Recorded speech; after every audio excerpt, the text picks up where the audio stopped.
Seguim coneixent les nostres entitats, un cicle d'entrevistes per conèixer i reconèixer les entitats de Castelldefels i apropar-nos a les persones que en formen part. Avui ens trobem a la Rambla Blas Infante, número 1315, seu del grup de dones de Castelldefels, per parlar amb la Victòria Sistac i amb la Matilde Mas, presidenta, tresorera del grup de dones de Castelldefels, l'entitat social que lluita per la integració de la dona dintre de l'entramat social i ajudar i procurar que reivindiqui el paper que li correspon en el món. Bon dia, Victòria, bon dia, Matilde, com esteu? Molt bé, gràcies. Victòria, a la presentació hem fet un resum molt breu dels objectius de l'entitat, però m'agradaria que ens diguessis amb les teves paraules què és el grup de dones i què significa Castelldefels. Bueno, el grup de dones és una de les primeres entitats que es van organitzar aquí a Castelldefels. Vam començar sobre correus de Castelldefels o sobre l'Ajuntament i eren 2 o 3 dones que es van decidir fer-ho. Una era la Marta Medina i va reunir 2 o 3 i va dir, vale, amb això jo vaig arribar, bueno, a Castelldefels jo sempre hi he viscut, però bueno, quan em vaig casar em vaig anar a viure en un altre lloc i llavors em van dir, vols col·laborar amb el grup? Vaig dir, sí, perquè vindré d'aquí uns anys ja a viure aquí a Castelldefels, o sigui que no tinc cap problema. I em vaig posar ja com vocal i després en aquell temps jo feia de monitora d'art floral. Ens van deixar uns locals a la Casa de la Cultura i, bueno, tenia ambient un poble. La veritat és que va anar molt bé i estem molt contents tant de l'apoio que vam tindre de l'Ajuntament, que en aquell moment me sembla que era l'Agustina i l'Àfrica Lorente, i bueno, ens van apoyar molt i bueno, per cert, estem molt contentes d'allò. Després ja la cosa ja es va engrandir bastant, ja teníem hasta una noia, la Vicenta, ara no me'n recordo el nom.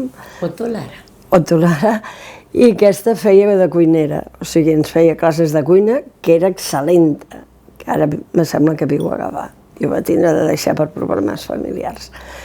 I així, més o menys, que començar. El que volíem nosaltres era ajuntar les dones que si tenien algun problema sapiguessin a on anar. Elles normalment, jo sempre he dit que les monitores érem com un psicòleg. O sigui, venien allà, ens explicaven la història, fèiem els treballs, però més que fer els treballs és que s'hi trobaven bé el grup. Llavors, potser un cop al mes dèiem, va, farem un berenar. I elles es trobaven com acollides i t'explicaven interioritats que potser no haguessin sigut capaç d'explicar-ho amb un altre. Tu eres mutis, vull dir, d'allà no sortia res. La veritat és que jo en aquell temps, igual que ara, m'ho vaig passar pipa, com es diuen ara a la joventut, no? I, bueno, ja en poc més us puc dir que ara estem una mica fluixetes, perquè totes ens han fet molt grans, i llavors les que quedem estem cansades. La realitat és que estem cansades, però no cansades del grup, sinó cansades del nostre cos que no ens dona de més del que volem fer. I demanaríem sobretot joventut, que aviam si hi ha voluntariat, perquè és molt difícil. Estem molt agraïdes a les monitores que venen, que ja en tenim 9, i ens donen el curs i això ens dona vida. I les alumnes que venen també estan molt... Som unes 300 ara, o sigui que està molt bé. Molt bé. Perdona, el grup neix de la inquietud d'una dona, bueno, és el que hem vist, la Marta Medina, que després de molts anys de voluntariat i analitzant la situació, decideix posar en marxa l'entitat. Però ens pots situar una miqueta més en aquesta fundació? En el año 85 se hace en Castelldefels un curso del INEM de trabajadora familiar que lo llevaba Gladys Chamorro, que en aquel momento era la asistente social. Ahí se reunían unas 35 mujeres o más de unos 35 años. De ese grupo, que se reunían en un bar a charlar, nace la inquietud, entre ellas de Marta y de otras mujeres, de darse cuenta que Castelldefels para las mujeres no tenían absolutamente nada. Nada que fuera de la mujer. Entonces, yo soy la madrina del asunto, porque yo en aquel momento era concejal de servicios sociales y me van a ver y me piden un local donde reunirse. Y es el momento que les cedemos las antiguas casas de los maestros encima de correos. Eran una cantidad de voluntarias y un fichero, con toda la gente que iba llegando. Hasta mucho tiempo después, en el 87, es cuando empezamos a ser legales, cuando la Generalitat nos reconoció como Cruz de Dones. Y tenemos un número de registro, tanto en la Generalitat como en el ayuntamiento. El ayuntamiento, como dice Victoria, nos ayudó, pero muchísimo. Y nos dio aulas en la Casa de la Cultura para que empezáramos a hacer cursos. Porque pensamos que era una, como dijo Victoria, una de las mujeres, de las mejores maneras que las mujeres se conocieran i sobretot hicieran xarxa. I ara, les activitats i tallers que es gestionen en gran part feu tallers d'anglès, costura, ioga, pintura, però a part d'aquests tallers, quins altres projectes du a terme el grup de dones?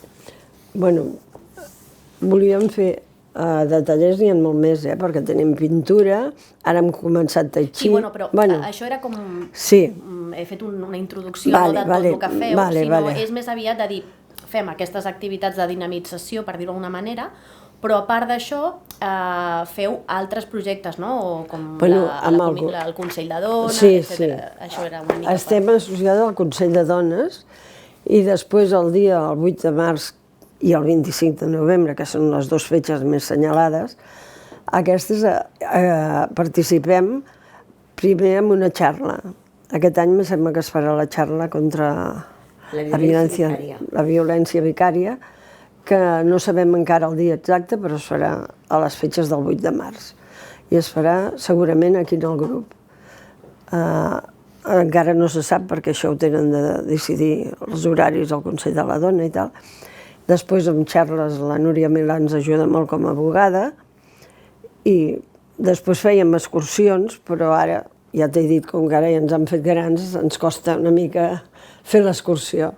Però voldríem tornar a fer-ne alguna sortida almenys a Barcelona un dia, fer alguna coseta, aviam si la gent s'anima una mica més. El que passa que ara normalment les alumnes que venen ben bé per fer el curs.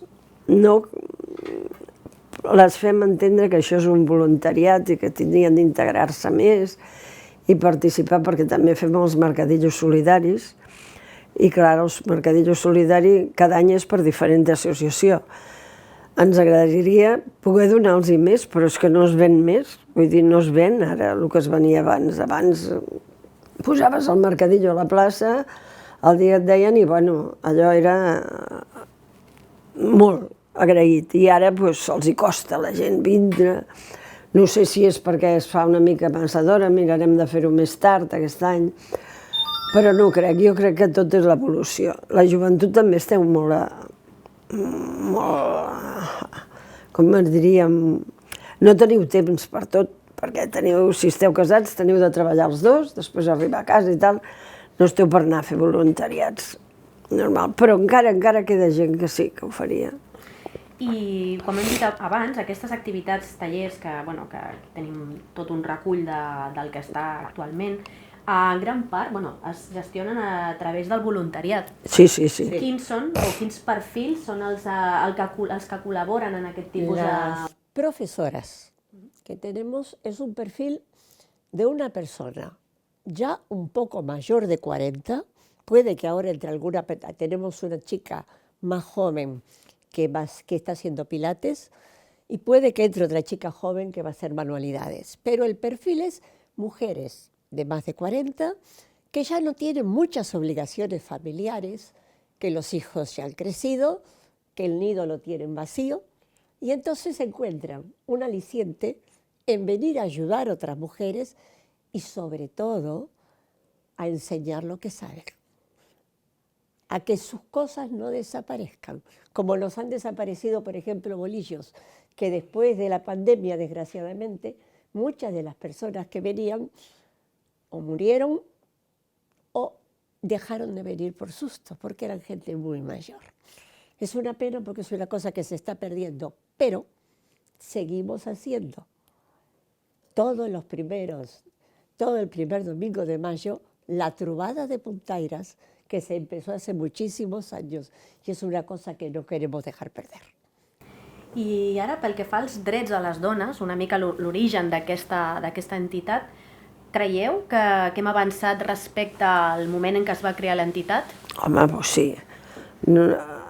Nosaltres principalment potser no, perquè teníem abogada, teníem psicòloga, i quan venia la gent a demanar-te doncs ja tenien un apoyo i després els portàvem a la policia, les acompanyàvem. Era diferent ara, quan es va muntar al Montserrat Roig, doncs la psicòloga i l'abogada tot va passar allà. I llavors no ho tenim. Amb això hem quedat una mica buides. Amb això hem quedat buides. Però amb el més no, s'ha adelantat molt, mare de Déu. Quan es va començar a venir a cada drama, que era horrorós, i ara drames n'hi ha molts, però potser són diferents. Vull dir, és diferent. És una altra història. Yo pienso que se ha adelantado por un lado, pero se ha ido también hacia atrás por otro. Lo que dice Victoria, que teníamos abogada, psicóloga y psicóloga infantil, primero el ayuntamiento, que lo patrocinaba él, menos la infantil, que la pagábamos nosotros, decidió asumirlos, porque sinceramente era una cosa que tenía que hacer el ayuntamiento, no que lo tuviéramos que hacer nosotros. Y cuando lo llevó al Montserrat Roig nos pareció genial, porque era un lugar donde todas las cosas de las mujeres, y no las mujeres, sino todo el colectivo LGTBI, estaba todo junto, protegido y trabajado. Pero falta mucha cosa todavía. En aquel momento que nosotras empezamos, la violencia de género no aparecía. La violencia de género se guardaba en casa. Después se empezó a salir cuando apareció aquel caso de la señora aquella que su marido, después de salir por televisión, la quemó. Y de ahí empezamos a contar las mujeres asesinadas, desde aquella época. Y te diré que vamos para atrás porque muchas cosas que estábamos consiguiendo, de romper techos de cristal, de poner oficinas de puntos lilas en los lugares donde sí hay fiestas, de hacer que la mujer ocupe el lugar que le corresponde, últimamente nos lo van quitando. Últimamente todas estas cosas, muchos ayuntamientos, desgraciadamente, que no tienen una mentalidad progresista, lo van quitando y van viendo que para ellos, lo que para muchas de nosotros es la lucha de toda nuestra vida, tener una igualdad en todos los sentidos, no es importante. I ara, per finalitzar, algun desig o proposta de millora en els propers anys? Mira, millora, crec que sí, clar que podem millorar molt, però bueno, crec que hem arribat a un límit. El que passa que si necessitem és ajuda, o sigui, molt voluntariat i que sigui una mica jove, perquè, bueno, jove, com et diré, 50 anys, 55 ja està bé, ja ens va bé, però clar, és que nosaltres arribem a una edat que no és de 55 anys, ja la passem. I clar, necessitem la Junta mateix, ara, doncs, desgraciadament, se'ns n'han mort moltes. I clar, en poc temps hi hem quedat en 4. Som 5 o 6 i esclar, la veritat és que anem a tope. Pensa que tot el que és el mercadillo solidari ho fem nosaltres. És tot fet per aquí, o sigui que som 4 o 5 o 6 que estem aquí treballant tot l'any per un dia vendre. I es ven, ja et dic, poc. També fem Sant Jordi, que estem molt contentes amb el dia de Sant Jordi, ens va molt bé, però després el mercadillo solidari també hi treballem, i després les puntaires, però les puntaires, penseu que les puntaires el que ens porten és gastos, o sigui que tot el que nosaltres ho fem tot nosaltres, l'Ajuntament l'únic que ens deixa són la plaça i les cadires. El de més, els regalets que els hi donem, bueno, tenim de donar gràcies a la Rosita, perquè aquest ens ajuda molt, la veritat. ens col·labora per el Dia de les Puntaires, ens dona el cafè, l'aigua, la fruita, vull dir, tot el que necessitem, ell ho col·labora. I després també col·labora per Nadal amb la cistella, que una part ens la subvenciona ell també, la cistella de Nadal. Però clar, amb el poc que traiem nosaltres és amb el que tenim de sobreviure, perquè tenim de pagar la llum, els gastos, les 2 noies que tenim en administració, i clar, l'Ajuntament el que ens dona és el local, però els gastos els tenim de fer nosaltres, i un dia s'espatlla la porta, l'altre dia, i la dona de limpiesa, bueno, ja ho sabeu, hi ha molts gastos. I clar, tot això costa d'anar-ho conservant. Esperem que això no fallarà, que això sempre anirà viento en popa, que això és la nostra idea. Molt bé, noies, doncs moltes gràcies i molta sort, i a veure si realment trobem aquest relleu generacional que fa falta. Y otra cosa importante, quizás para mi gusto más importante que el relevo generacional, que la gente que viene aquí sepa que no viene una escuela barata, viene un grupo de mujeres donde estamos luchando por la igualdad, donde estamos buscando por los derechos, donde estamos buscando romper los techos de cristal, donde estamos buscando que las mujeres se integren en política, que las mujeres se integren en las sociedades, que las mujeres defiendan y luchen por sus derechos. Y lo que me gustaría a mí que mucha gente que viene aquí lo tuviera claro, que somos un grupo de mujeres luchadoras, no solo dadoras de cursos.